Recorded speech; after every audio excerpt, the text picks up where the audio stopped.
Hokej na ledu je jedan od najbržih i fizički najzahtjevnijih sportova, zato je za razvoj jednog hokejaša potrebno 15 godina. Kroz škole hokeja mladi naraštaji uče klizati, kontrolirati pak, pucati te uče o mnogim pravilima, no ništa ih ne može pripremiti za ono što ih čeka na terenu. Zbog svega toga hokej je prema mnogima krvav sport. Nekada se hokej igrao sa manje zaštitne opreme, ta oprema nije bila dovoljno ni kvalitetna. Normalno znamo da se nekad igralo čak i bez kacige, golmani čak nisu imali masku. Takva pravila, to jest nedostatak pravila, rezultirao je čestim ozljedama. Velik broj ozljeda, znači lica, facijalnih ozljeda, izbijenih očiju, zuba, potrganih nosova, puknutih arkada, su doveli do toga da se promijeni to pravilo i igrači počnu nositi taj dio zaštitne opreme. Ta je odluka Međunarodne hokejaške federacije sredinom 90-ih još jednom promijenjena. Donijeta je jedna odluka po kojom igrači do 18 godina moraju nositi zaštitnu žicu, to jest tu masku na glavi. Igrači između 18 do 20 mogu nositi polupleksi i zaštitu za zube, a seniorski igrači, znači igrači rođeni 74. godine i mlađi, moraju imati obavezno polupleksi. Prije toga nije bilo. U vrijeme dok je sadašnji izbornik hrvatske reprezentacije Bruno Bregant igrao hokej, palice i oprema je bila puno teža. Njome se teže rukovalo i igra je bila puno sporija. Sama oprema, znači ona sredstva koja omogućuje igračima da imaju bolju kontrolu pločice, jači šut, udarac na gol, su dovedena do savršenstva, isto kao što su se mijenjali reketi u tenisu i danas su puno jači servisi, tako su se promijenile i palice iz drugih su materijala, rukavice su puno lakše i mekše. Kvalitetnija oprema rezultirala je bržoj igri, a time se povećala opasnost od ozljeda. Promjena pravila uvijek je diktirana, zapravo ona ide u dva smjera.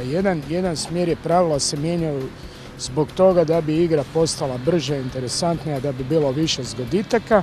U drugom smjeru razvoj pravila ide na zaštitu igrača i njihovu sigurnost.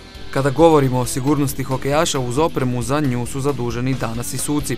Bez njih na ledu bi zasigurno nastao potpuni nered.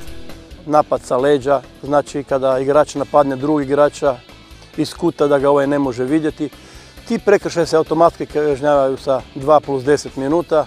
Kad jedanput igrač dobije dosudimo se takav prekršaj, sigurno će paziti u drugim utakmicama da do toga ne dođe.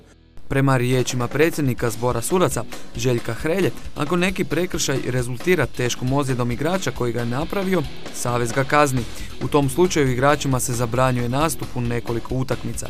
Takve odluke u svim su ligama potpuno iste, ali primjena pravila katkad nije.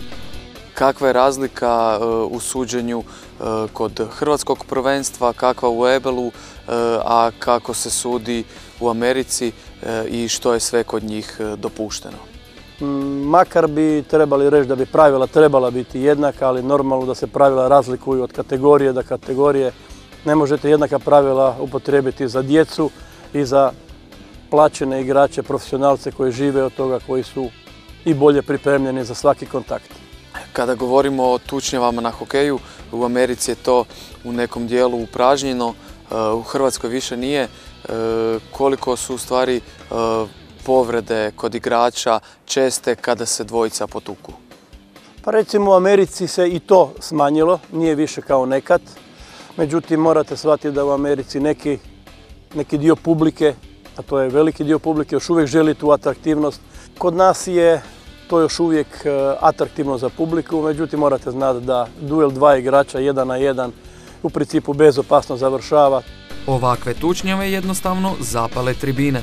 Normalno to je sve vezano uz komercijalizaciju sporta jer to privlači ljude. Sinonim za hokej neko gladijatorstvo. Možemo li onda reći da su hokejaši zaista moderni gladijatori? Da, svakako da, međutim današnji sport, moderan, uopće kolektivan sport se isto tako može svesti po taj sinonim gladijatorstva. Iako su ozljede sastavni dio profesionalnog sporta, one su mnogo teže kod hokejaša. Periodične promjene pravila krovne organizacije hokeja samo ih ublažavaju. Za nas su ovi momci zaista gladijatori koji u Hrvatskoj pune svaku dvoranu.